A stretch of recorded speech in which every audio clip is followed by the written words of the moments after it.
I didn't expect her to appear in my office that morning. Isabella, the Ice Queen herself in her sharp suit, heels clicking against the marble floor. She smiled, that cold, calculated smile. The one that made me question every decision I'd ever made. "Good morning," she said, voice smooth, controlled. "Do you have a moment for a discussion?" I leaned back in my chair, forcing casualness. "Isabella, what brings you here?" I assume it's not to compliment my taste in coffee. Her lips quirked. Funny, but no, I came with a proposal. A challenge, actually. One that could benefit both of us immensely. I frowned. "A challenge? You're serious?" "Completely," she said, stepping closer. Victor, her right hand, lingered by the door, smirking like he knew a secret I didn't. Typical. He always made me uneasy. I shifted in my chair, feeling Tommy's presence behind me. "Tommy, thoughts?" Tommy's brow furrowed. "I don't like this. You know how she plays games, sir. She'll wrap you around her little finger and leave you exposed." I shook my head. "I know, Tommy, but I can't ignore this either." "Tell me exactly what she's proposing." Isabella crossed her arms. "A high-stakes deal. Whoever succeeds gets to impose one condition on the loser. One rule the loser must obey without question." Her gaze locked onto mine. "It's simple. Win, and you gain control. Lose, and you're at my mercy?" I stared at her, heart racing. Part of me wanted to scoff, but another part, the part that had been secretly intrigued by her unpredictability, wanted to bite. "And what makes you think I'd accept such a game?" She tilted her head, expression unreadable. "Because deep down, you love a challenge. You've never walked away from a fight, even if it's foolish." Victor's smirk widened. "She knows you better than anyone, you know. Don't play coy." I clenched my fists under the desk. "And you think I'd agree to your manipulations? To be your pawn?" Isabella's smile softened, just slightly. "Pawn? No, but I promise, it will test both our limits. You may hate me for it, or maybe you'll finally respect me," Tommy muttered, almost under his breath. "Respect her? Sir, don't." I ignored him. "I've known you for years, Isabella. I know the games you play, the people you destroy. You want me to risk everything on your whims?" She stepped closer, voice low. "I don't want to risk anything. I want you to see what happens when pride meets opportunity." My mind raced. The tension between us had always been electric rivalry, grudging respect, and something far more dangerous beneath the surface. I couldn't trust her. Never fully. But the idea of walking away didn't sit right either. "I can't do it," I said finally, firm. "Not your way. I won't let you manipulate me into some twisted game." Her eyes darkened for a fraction of a second, then she smirked. Refusal. Bold. Predictable. Victor laughed quietly, leaning against the wall. "He's stubborn. I like it." I felt a pang of satisfaction. Tommy gave me a small, approving nod. "Good call, sir. She won't see that coming often." Isabella tilted her head, studying me like a puzzle. "Very well. Refuse now, but remember this. Every choice has consequences. Even the ones you think are safe." I swallowed, heart pounding. I've survived before. I'll survive again. But I'm not yours to command, Isabella. Not now, not ever. Her smirk returned, colder, sharper. "We'll see, won't we?" She turned, walking out, heels echoing in the hall like a warning. Victor followed, still grinning. Tommy exhaled. "You just walked into a storm, sir. But you did it on your terms. That counts for something." I rubbed my temples, trying to calm my racing thoughts. Fear, excitement, frustration, they all tangled inside me. She had thrown down the gauntlet, and I had refused. But the game had already begun. Part of me was terrified of what she might do next. Another part couldn't wait to see the first move. I leaned back in my chair, letting the silence settle. "She's dangerous," I murmured to myself. "But so am I." And just like that, the Ice Queen's challenge had begun, not with me accepting her rules, but with me standing my ground, setting the stage for a battle neither of us would. Forget CHP.2. I thought refusing Isabella's challenge would end it. I thought walking away would give me control. I was wrong. The next morning, she appeared in the break room, leaning casually against the counter, arms crossed. She didn't smile, didn't scold.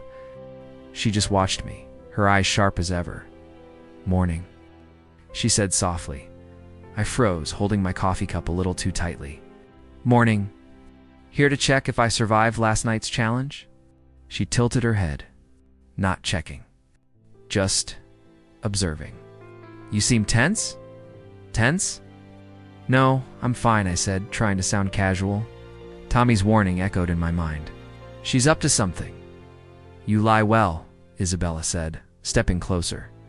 "But I like honesty more," swallowed, trying not to react. "Then why are you here? Aren't you busy?" "I can make time," she said, voice softening in a way that was dangerous. "Besides, I thought you might need a cup of coffee." My treat, I blinked. "You made coffee?" "Yes." She handed me the mug, perfectly brewed. "I know how you like it. Black, no sugar." I stared, confusion twisting inside me. "Why?" she shrugged. "Why do you think people do anything? Curiosity, maybe? Or interest? Interest?" My mind refused to process it rationally. "So, this is a test, isn't it?" Her lips curved. "Maybe. Or maybe it's just me being considerate." Victa appeared at the door, smirking. "Looks like she's got you wrapped, huh?" I growled under my breath. "Not wrapped." "I'm aware." Tommy appeared behind me, whispering. "Sir, she's playing a game. Don't fall for it." "I know," I muttered, though doubt crept in. Later that day at a meeting, Isabella walked in as if she belonged. She didn't interrupt, didn't challenge, but her presence was magnetic. I felt eyes on me constantly, hers the sharpest. Maya leaned over my desk, whispering, "Isabella. Seems different today, huh?" I frowned. "Different?" "She's attentive. Too attentive." "She's watching you," Maya said softly. "I've never seen her like this with anyone." I tried to dismiss it. "She's a CEO. She watches everyone." Maya's eyes held concern. "Maybe, but something's off. Pay attention." By afternoon, I couldn't stop thinking about her small gestures, the way she lingered near my office.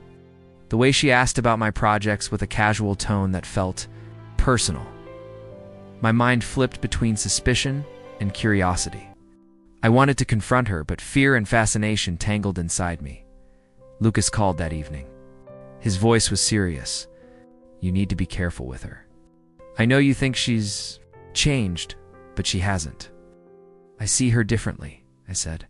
"She's kinder, thoughtful, careful," he warned. "That kindness has strings. She's brilliant, and she knows how to use it. Don't fall for it." I ended the call, tension coiling tight inside me. I couldn't tell if Lucas was overreacting or if I was already caught in her game. The next day, she appeared at my desk again. "I brought you lunch." "Right. Lunch for me?" "Yes, figured you could use a break." I hesitated, then accepted the container. "Isabella, I don't understand. Why are you being nice?" Her eyes softened briefly. "Maybe I like seeing you unsettled. Maybe I like seeing you human." I froze. That phrase human hit me differently. I didn't know if I was flattered or alarmed. Victor appeared again, whispering, "You're walking a fine line." I clenched my fists. "I know. I'm aware. I can handle this." But inside, my thoughts betrayed me. Why is this affecting me? Why can't I just ignore her? Days passed. Coffee, lunch, questions about my projects, casual chats that felt intimate. I tried to keep my guard up, but I found myself anticipating her presence. I hated that. I hated how my pulse quickened when she appeared near my desk. One evening, Maya lingered after everyone left. "You're obsessed," she said softly. "Not with work." With her, I scowled. "Obsessed?" "No, I'm cautious. Strategic." She shook her head. "Just don't let her confuse you. She's dangerous, But you already feel it, don't you? I didn't answer. I couldn't. She had me cornered in ways I didn't admit to myself. Later, I found a note on my desk.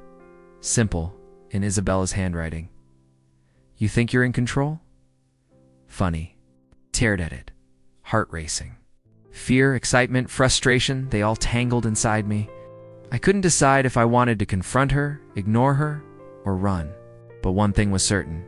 She had begun to pull me into her world. And I wasn't sure I could resist. I rubbed my temples and muttered to myself, this isn't a game I asked to play. Yet somehow I can't stop thinking about it. And that was the problem. I couldn't tell if her attention was kindness or another trap. Either way, I was already tangled in her dangerous web. The next morning, Isabella appeared at my office door with a stack of papers and that unreadable expression of hers. Good morning, she said, voice calm but sharp. I have a few tasks for you today. They blinked. Tasks from you? Yes, she said, stepping inside. Call it my way of keeping you engaged. Or on your toes. I rubbed my temples. Engaged? I'm already swamped with work. I don't need your engagement. She smirked. Don't be dramatic. These are simple requests. Follow them, and you'll make your day easier. I raised an eyebrow. Or harder. You've been known to make life difficult. Victor appeared behind her, leaning against the wall. She likes to see you squirm, I growled under my breath. And you enjoy watching me flail, I see? She ignored him. Task 1. Deliver the Henderson report to the board before lunch. Task 2. Approve the design revisions for the Miller project. In Task 3, meet me for dinner tonight. I'll cook. My brain froze. You will cook. Yes, dinner. At my apartment. Consider it a reward for efficiency. I wanted to argue, to refuse, to walk out. But part of me felt a strange pull. I don't know if I can accept that. I mean, it's unusual. Unusual. Maybe, but you said you wanted challenges? She smiled faintly. I'm offering one. Tommy peeked into the office, whispering, Sir, remember what we discussed? This is exactly what she wants, control. I know, Tommy. I know, I muttered, though a tiny thrill ran through me. The day dragged on. I completed her tasks with a mixture of pride and irritation. Each interaction with her felt like a chess move. But the board was shifting beneath me. By evening, I found myself standing outside her apartment door, debating internally. Why am I doing this? Is this curiosity or foolish pride? She opened the door before I could knock. Right on time. I like that. I stepped inside, noting the warm, inviting apartment. This isn't what I expected. Expectations are dangerous, she said, handing me a glass of wine. Do you want one? I hesitated, then accepted. Fine, but only because I'm polite. Dinner was surreal. She moved around the kitchen with ease, chopping vegetables, seasoning meat, humming softly. I couldn't help but watch. You cook well, I said, trying to sound casual. I do more than work, she replied, glancing at me. Isn't that a surprise? I smirked. A little. But it's impressive. She rolled her eyes. Careful, you might insult me without realizing it. Victor's voice popped in my mind again. She's enjoying this. We ate, and the conversation was sharp, teasing, charged with unspoken tension. I caught myself laughing at jokes I shouldn't have, enjoying her attention more than I wanted to admit. The next day at the office, Rachel approached me, fuming. I heard about your little dinner. Are you serious? With her. I frowned. It's just dinner, Rachel. No big deal? No big deal? She's manipulating you. Rachel snapped. Open your eyes? Seriously? I can handle it, I said firmly. And I don't need you to worry about me. Ethan, my childhood friend, appeared beside me quietly. Careful, he said, voice low. You're already obsessed, and you don't even realize it. Obsessed. I'm not. I cut myself off, realizing he might be right. I've been thinking about her constantly, analyzing her every move. Look, Ethan continued. She's dangerous, but she's fascinating. Just don't let it cloud your judgment. I nodded, though inside, my thoughts were tangled. Fascinating, dangerous, controlling, caring. Why does she confuse me so much? That afternoon, Isabella appeared at my desk, leaning over with that calculated smile. I noticed a mistake in your report. Nothing major, but I thought you'd like to correct it before the board sees it. I felt a flicker of irritation. I saw it. And yes, I'll fix it. But why are you so involved? Because I can be, she said lightly. And because I enjoy seeing you squirm under pressure? I clenched my jaw. You make it sound like torture. Maybe it is, she whispered, leaning just a fraction closer. Or maybe it's a way to see the real you. Her proximity made me uneasy and intrigued at the same time. I wanted to push her away, but I couldn't. Later, as I left the office, Ethan caught up to me. You're walking a dangerous line. You need to remember your pride and boundaries. She doesn't just give, she takes. I know, I said quietly, but I can't stop noticing. Everything about her. Every move, every word. He frowned. Be careful, my friend. This isn't just a game for you. And it's certainly not just dinner for her. I watched Isabella leave the office later that day, heels clicking, confident and untouchable. My thoughts twisted in knots. She's controlling, yes. Dangerous, yes. But why does my chest tighten when I think about her? I sighed, rubbing my temples. This is ridiculous, I muttered to myself. She's a CEO, she's a challenge, she's something I can't ignore. And somehow, I'm letting her pull me into her game. And deep down, I knew it wasn't just a game anymore. I never expected it. Never. But there it was, proof, sitting on my desk like a cruel joke. Emails, messages, little notes I hadn't noticed before. Tommy, my assistant, my right hand. Involved in Isabella's schemes, I stormed into the office, heart hammering. Tommy was there, pretending to work. Tommy, I said, voice low but sharp. We need to talk now. Ow! He looked up, surprise flickering, quickly masked. Sir, is everything okay? I slammed the folder on his desk. Is this okay? You're helping her manipulate me? He flinched. I didn't mean. I cut him off. You've been feeding her information, assisting her plans. How long? Tommy swallowed. I thought I was helping. You don't understand her. She's persuasive, or corrupting. You betrayed me, Tommy. You were supposed to have my back. He looked down, ashamed. I didn't know how to refuse. I thought you were loyal. I shouted, pacing. How could I trust anyone now? How could I trust her? At that moment, Isabella appeared, calm as ever, leaning against the doorway. Is something wrong? I whirled on her. Yes. Something is wrong. My assistant is helping you. You've been manipulating everyone around me. She raised an eyebrow. Manipulating? That's a strong word. Perhaps you're being paranoid? Paranoid? I laughed bitterly. You think I'm imagining this? Look at the evidence. I shoved the folder toward her. She glanced at it casually, as if reading it was a chore. Ah, Tommy, I see. You trust him too much. Everyone does mistakes. Even loyal assistants. Loyal. He was loyal to me.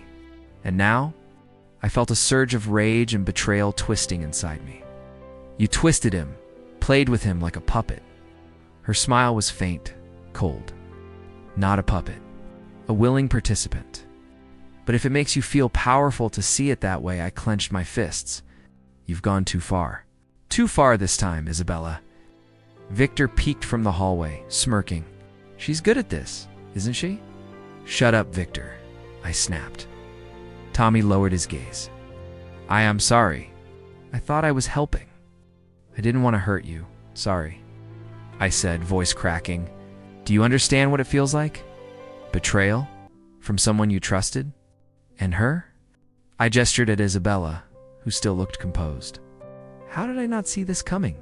She stepped closer, voice soft, almost taunting, because you didn't expect it. You assumed loyalty, assumed honesty. That's your flaw? Flaw? I repeated, my chest tight. My flaw is trusting someone who's been scheming behind my back. Or maybe your flaw is underestimating me, she said, eyes gleaming. You wanted to resist, to challenge me, yet here you are, unraveling at a secret you should have suspected. I shook my head, fury and heartbreak clashing. You play games with everyone. You manipulate, you control, you destroy. And I paused, voice softer. I let you. Isabella's smirk softened briefly. Let me maybe? Or maybe I let you see who I am? I don't hide everything, just enough to keep the thrill alive. I wanted to punch something, scream, do anything to release the storm inside me. Instead, I turned to leave, but a soft voice stopped me. Not so fast. Sophia. Isabella's confidant. She appeared in the doorway, hesitating. I think you should hear me out, turned, glaring. What now? Another accomplice? No, she said quickly. I admire you, and you need to understand her too. Isabella isn't invincible. She's flawed. Vulnerable even. Vulnerable. I snapped. She destroyed trust, manipulated everyone around me. And you call her vulnerable? Sophia looked pained. I know, but she's complicated, and she's drawn to you. That's why she plays these games. I laughed bitterly. Drawn to me? She's drawn to control me, to twist me, to make me doubt everything. That's not attraction. That's domination. She shook her head. No, it's mixed. She doesn't know how else to show she cares. Maybe she's trying to connect in the only way she knows. I wanted to believe her, but anger and hurt clouded my thoughts. Care, you expect me to believe that after this? After all the manipulation? Sophia's eyes were earnest. I'm telling you the truth. You see through her better than anyone. Maybe that's why she's fascinated by you. I clenched my jaw. Fascinated, yes. Obsessed, maybe. But trusted? Never again.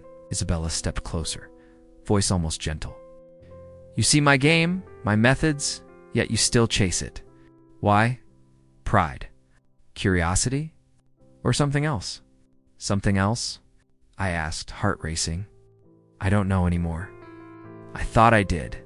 But you've made everything confusing. Her lips curved faintly. Good confusion is part of the fun. Part of the test. Part of understanding me? I shook my head. I'm done being your pawn. You're not done, she said softly. Not yet. And you know it. I clenched my fists, breathing hard. Rage, betrayal, heartbreak, and a strange flicker of intrigue twisted inside me. I had seen the shadows of her world. I had felt the sting of trust shattered, and I realized the game had only just begun. I sat at my desk, staring at the chaos Isabella had left behind. Reports shuffled, meetings rescheduled, emails flagged in red. She had been everywhere, touching everything, so she owned not just the office, but my life. Tommy hovered nearby, silent, still looking guilty. Sir, maybe you should just let her play her game. I shook my head. No, enough is enough. I can't keep being a pawn. She's dangerous. I know. That's why I have to be smarter. My thoughts raced. Fight, play along, or walk away. Walking away wasn't an option. I couldn't give her the satisfaction. Playing along, tempting, but dangerous. Confrontation, though, that felt like reclaiming something, a shred of power I'd let slip. The office door swung open. Isabella leaned against the frame, arms crossed. You seem contemplative, she said, voice silky. Deciding how to handle me? I stood, meeting her gaze. I'm deciding how to stop being manipulated. Her lips quirked. Manipulated. You've always been quick to accuse. I thought you liked challenges. I do, I said sharply. But I don't like being used as a tool in your little experiments. Victor appeared in the hallway, smirking. Sounds like sparks are flying. I ignored him. Isabella, we need to talk. No games, no rules, just truth. Why are you doing this? She stepped closer, eyes glinting. Truth. You don't want truth. You want control. And yet here you are, trembling just a little. Admit it? Admit it? I growled. I'm not trembling. I'm thinking. I'm planning. And I'm done letting you call the shots. She leaned on my desk, voice soft but dangerous. Planning. That's cute. Do you really think you can outmaneuver me? I swallowed, pulse quickening. I know I can. I've been underestimating you until now, but I won't anymore. Her eyes narrowed, intrigued. Oh, and what will you do, brave prince, now that you see the fire? I'll use it against you, I said. Every rule, every manipulation, every little move you made, I'll turn it back on you. Isabella's smirk widened, a dangerous curve. You're bold, but boldness can be fatal. I'd rather risk being burned than keep letting you control me, I said firmly. You've underestimated me. You'll see. Her lips twitched as if amused, but there was a spark in her eyes I hadn't seen before. I like that fire, she said softly. It suits you. You like it because it's predictable, I shot back. You think anyone with fire can't hurt you? You're wrong. Victor chuckled from the doorway. Finally, he's speaking up. Like it. Makes things interesting. I ignored him again. Every move you make, I'll watch. Every rule you set, I'll learn. And when the time comes, I'll play by your rules, just to turn them inside out. Isabella leaned closer, voice dropping. And will that fire survive? Or will it consume you first? I met her gaze, heart pounding. Then I'll burn brighter, and you'll realize you're not the only one capable of strategy, manipulation, and control. She stepped back, tilting her head. I've never seen you like this. You're dangerous in a new way. It's better dangerous than weak, I said. And I refuse to be weak anymore. She laughed softly, almost musical. I like this version of you. Strong, defiant. But remember, I've been playing this game longer than you've even understood it. Don't underestimate me again. I won't, I said firmly. And I've learned enough to start turning your rules into my advantage. Step 1. Observation. Step 2. Patience. Step 3. I paused, letting the words hang. Calculated moves, and you won't see it coming. Her gaze softened, fleeting. I wonder, will you ever surprise me? I already have, I said. Just not in the way you think. We stared at each other for a long moment, tension thick, unspoken attraction simmering beneath the surface. I could feel her calculating, judging, waiting. And I realized this wasn't just about power. It was about understanding, outmaneuvering, maybe connection in a twisted way neither of us admitted. Later, alone. I leaned back in my chair, breathing hard. My hands shook slightly, not from fear, but from adrenaline, desire, and a flicker of excitement I refused to name. I've been underestimating her for too long, and I've let her control too much. But not anymore. I thought about every move she'd made, every subtle rule, every manipulation disguised as kindness, and I smiled faintly. The game isn't over. It's just beginning. And this time I'm not a pawn. I rubbed my temples. Tomorrow, she'll push again. She always does. But I'll be ready. I'll follow her rules only to turn them against her. She may have started this fire, but I'll control the burn. And with that thought, I finally felt a flicker of power returning. I was no longer just reacting. I was planning, calculating, waiting for the perfect moment to reclaim control. The twisted game had escalated. For the first time, I didn't feel like a victim. I felt alive, dangerous, and ready. Isabella's perfection cracked in tiny, imperceptible ways. I noticed it first in the way her eyes lingered a fraction too long on her phone when Victor sent a message. The slight hesitation before she answered my questions. The faint sigh she tried to hide behind a smile. One afternoon, she appeared at my desk, arms crossed, expression sharp. You've been watching me, she said. I leaned back, pretending casual, though my pulse raced. Observing. Is that a crime? Her lips twitched. Not yet. But it feels invasive. Maybe, I said lightly. Or maybe it's just curiosity. You've always seemed untouchable, Isabella. But untouchable isn't real, is it? She blinked, a flicker of something human passing across her face. You talk as if you know everything about me. I don't, but I notice patterns. You keep control in every room, every interaction. Except I let the pause hang. Except when it matters most to you. Her eyes narrowed, but I could see the hesitation. What are you implying? That even the Ice Queen has fears, I said softly. Loneliness, losing control moments you can't hide. Victor appeared at the doorway, smirking. Careful. You're treading dangerous territory. I'm aware, I said, and I don't care. You should see it too, Victor. She's human beneath that armor. Victor's confidence faltered slightly. I noticed it, a subtle shift in posture, a flicker of doubt. Later that evening, she invited me to dinner at her apartment. I hesitated. Another test? She laughed lightly. No, just dinner. I thought you'd appreciate something real. No rules. No tasks. I entered cautiously, observing the small touches candles lit, tables set neatly, a meal prepared with care. You did all this? Yes, she said, passing me a plate. Don't look so shocked. Even I can be thoughtful. I smiled faintly. It's impressive and intimate. Unexpected from you. Her eyes softened for the briefest moment. Don't overanalyze. Just eat.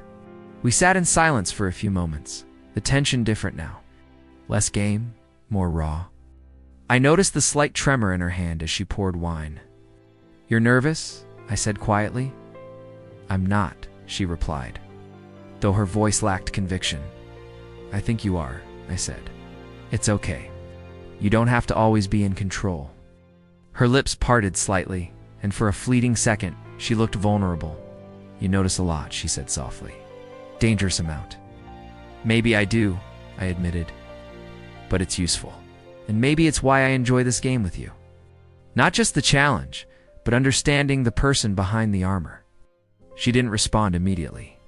I took a sip of wine, letting the silence stretch. And then she laughed quietly, almost shyly. You're bold and reckless, but strangely comforting. My pulse quickened. I realized I had learned more about her in this one meal than weeks of observing her at the office. The Ice Queen wasn't untouchable. She was complicated, brilliant, but lonely. Afraid of losing the grip she had on the world around her. Rachel stormed past my desk the next day, fuming. I saw her dinner invite. What is she doing? Are you seriously letting her manipulate you with meals and charm? I'm not letting her, I said calmly. I'm noticing. Rachel's eyes narrowed. Noticing? Don't tell me you're falling for her games. I'm not falling, I said. I'm learning, understanding, and using what I see. Tommy gave me a wary glance. Sir, be careful. Emotional manipulation, it can backfire. I know, I said. But sometimes you can only win by understanding the other player. And I see her weaknesses now. The cracks behind the perfection. Victor, normally smug, hesitated in meetings, second-guessing his usual sharp comments. I caught him muttering under his breath once, clearly rattled. Observing him confirmed my strategy. Isabella's dominance extended to those around her. And when her control wavered, others faltered too. Later, Isabella appeared at my office, leaning casually against the doorframe. You're quiet today. Observing again? Yes, I admitted. And I've noticed something. Even someone like you needs to be understood. You're brilliant, sharp, terrifying, but human. And everyone has a weakness. Her eyes widened slightly, almost caught off guard. Do you always speak so boldly? Only when necessary, I said. And right now, honesty is necessary. She stepped closer, voice low. I could crush you in a second. Yet you're not afraid? Why? Because I know a secret, I said. You fear being alone? You fear losing control. And sometimes even the strongest need connection. Her gaze softened, then hardened again. You're playing dangerous games. You know, I said, leaning back. And I'm willing to play. Because understanding you gives me power. And maybe it's the first time someone's seen the real you. She paused, silent, conflicted. And in that moment, I realized ice could melt. If touched in the right place, I stepped into Isabella's apartment. The familiar scent of candles and polished wood greeting me. Tonight felt different, heavier. The air crackled with tension. She stood behind the dining table, a small smile playing on her lips. "You're here." "Good. I wanted honesty tonight." I leaned against the doorway. "Honesty, huh? That's rich coming from you." She arched an eyebrow. "I've played games, yes. But haven't you? Haven't we? You manipulated everyone around me," I said sharply. "Tommy, Victor, even me? And now you want to call it a game?" "I wanted to see if you could keep up," she said softly. "If you could survive me, survive you?" I laughed bitterly. "I'm not here to survive. I'm here to confront you. To understand why you do this." She moved closer, sitting across from me. "Do you really want the truth?" "I do," I said, taking a seat. "I need it. No lies, no games." She poured wine, her hands steady but slightly trembling. "I've always been obsessed. Obsessed with control. Obsessed with seeing if someone could match me. And I realized maybe it's you." I blinked, heart racing. "Me? You're telling me this now?" "Yes," she said, looking down. I didn't know how else to show it. So I created rules, tasks, little games. To make you see me, to make you react, to keep myself from feeling lonely. I felt a flicker of understanding, but anger still burned. So all the manipulation, the betrayal, it was because of loneliness? She looked up, eyes raw. "Yes, an obsession. I wanted you close, yet under my control. I thought if I made you follow my rules, you'd stay." I leaned back, letting the words sink in. "You underestimated me. I'm not just a player in your game. I've grown. I've learned. And I've used your rules to my advantage." Her gaze sharpened. "Advantage?" "Yes," I said firmly. "Every time you tried to control," I observed, "every task, every challenge, every rule, you've given me insight. And now I see clearly. I'm not powerless anymore. I can navigate your games, anticipate them, maybe even turn them." She blinked, momentarily silent. "You're impressive and infuriating." "I'm honest now," I said, voice steady. "I won't be your pawn. I won't be manipulated by fear or desire. I know your weakness, your loneliness, and I can choose how to respond. Care, distance, or leverage. But I won't let it control me." She laughed softly, almost a sigh. "You've grown. Stronger than I expected. And yet I hoped you'd still react the way I wanted. I wanted you dependent, obsessed, dependent," I said, voice low. "You mean like you... obsessed with control?" "Yes," she admitted, eyes meeting mine. "And maybe I didn't expect someone to confront me, to see through me, and still remain." I shook my head, a faint smile forming. "I remain because I choose it, because I can. I've seen the games, the rules, the manipulations, and I'm still me. I've grown stronger, smarter, and more aware. That's my victory." She looked down, fidgeting with the wine glass. "And yet I wanted something real." "Did you feel anything for me at all?" "I did," I said honestly. "But it wasn't just fascination or a desire. It was awareness, challenge, and testing myself. And now I see clearly. I'm no longer just reacting emotionally. I have strategy. I have control. And I've earned my place in this twisted connection we have." Her shoulders slumped slightly, vulnerability breaking through the armor for a fleeting second. "I never wanted to hurt you," she whispered. "I know," I said softly. "But you did. And I won't deny that it changed me. Made me sharper, more careful, more capable. But I've reclaimed myself, and that is my justice." The room was quiet. I could hear her breathing, steady but tense. Outside, the city hummed, indifferent. Lucas, who had quietly entered to deliver a document earlier, glanced at her and then at me, silent. I caught his knowing look. He saw her vulnerability. "Rachel, waiting by the door, turned pale. She realized the control she assumed Isabella had over me was slipping. Sophia, standing near the window, smiled faintly, as if she had anticipated this all along. Isabella lifted her gaze, eyes glinting, conflicted. "So is this the end of the game?" I shook my head. "No, the game evolves. But now I set the pace. I choose when to play, when to pause, when to act. And you can't control me anymore. Not fully. Not ever," she exhaled. A mixture of frustration and admiration. "You're formidable." "I've learned from the best," I said, voice calm, almost teasing. "But I've also learned my own strength, and that is final." We sat in silence for a moment, tension lingering, attraction simmering, and understanding settling between us. It wasn't over, not entirely, but the balance had shifted. The Ice Queen had a crack in her armor, and I finally held the power to choose my own path. The office felt different the next morning. Calm, yet charged with an unspoken understanding. Isabella walked past my desk, her heels clicking sharply. But there was no challenge in her eyes, only acknowledgement. "Good morning," she said lightly, voice still carrying that signature edge. I looked up from my work, letting a small smile form. "Good morning.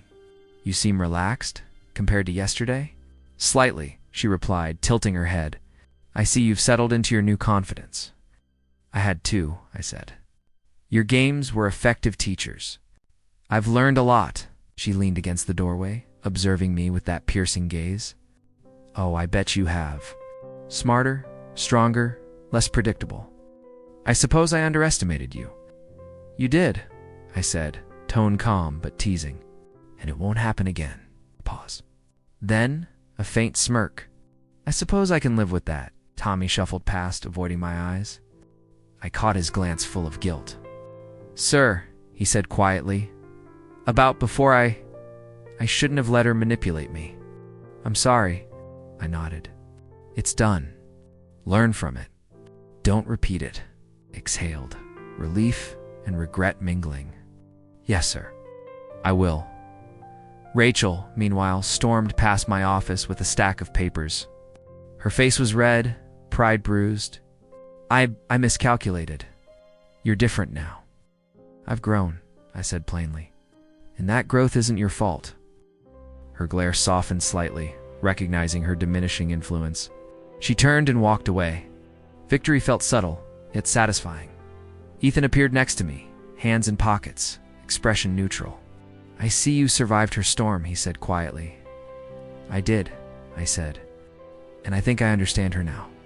More than anyone." "Careful," he warned. "Understanding isn't the same as trusting. Remember that." "I know," I replied. "But I also know strength.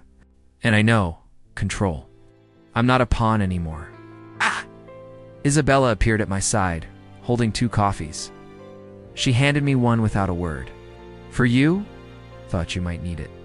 I accepted it, raising an eyebrow. "A peace offering?" She smirked. "Maybe. Or maybe I just like seeing you hold your own." I chuckled softly. "Both work for me." She leaned closer, voice low. "You've changed, you know. I can see it not just in the office, but in the way you carry yourself. Calm, confident, aware, dangerous. Dangerous?" I echoed, smirking. "That's flattering, coming from you." Her lips twitched, almost a smile. "It's truth. You've grown maybe beyond what even I expected." I sipped my coffee, letting the warmth settle. "And you? Have you changed?" She tilted her head, thoughtful. "I suppose I have. I've seen someone meet me, challenge me, and survive. And that's new for me, and maybe a little exciting." The office buzzed around us, unaware of the subtle shift in balance. For the first time, we weren't rivals in a constant game. We were equals. Dangerous, intelligent, aware, yet cautious. "I guess we have an understanding now," I said quietly. "Boundaries, respect, maybe even something more." She smiled faintly, teasing, but her eyes held honesty. Something more carefully considered. I leaned back, thinking of all the battles games, manipulation, emotional warfares, and realized I had emerged stronger, wiser and less afraid of desire, less afraid of complexity. Tommy approached again, tentative. "Sir, thank you for giving me another chance." "I'll prove myself." "You will," I said. "Actions matter more than words." Sophia, standing near the window, smiled knowingly. She had watched, understood, and subtly guided. She didn't need words. I felt her approval like a quiet confirmation of lessons learned. Lucas glanced past Isabella as she returned to her desk. Even he recognized her vulnerability now, tempered by mutual respect. I caught Isabella's gaze once more. "So the Ice Queen isn't so untouchable anymore?" I asked lightly, teasing. She laughed softly, a sound both cold and warm. "Maybe not. But don't get cocky. I still hold cards you haven't seen." "Then I'll watch," I said, smiling faintly. "And I'll play carefully, strategically. But I won't be a captive anymore. Not to you. Not to anyone." She inclined her head, acknowledging the statement without argument. "Agreed. But remember, this is still a game. Just one we understand now." I leaned back in my chair, feeling the shift in power, the clarity in my mind, and the calm confidence in my chest. I was no longer a pawn, no longer captive. I was stronger, aware, and ready for whatever came next. And as I watched Isabella return to her work, a small, almost imperceptible warmth touched my chest. Desire, curiosity, and respect mingled, a bond formed in fire, tension, and understanding. The game had ended, but the connection, complicated and teasing, remained. And I realized, with a faint, satisfied smile, that some rules once broken could never truly bind me again.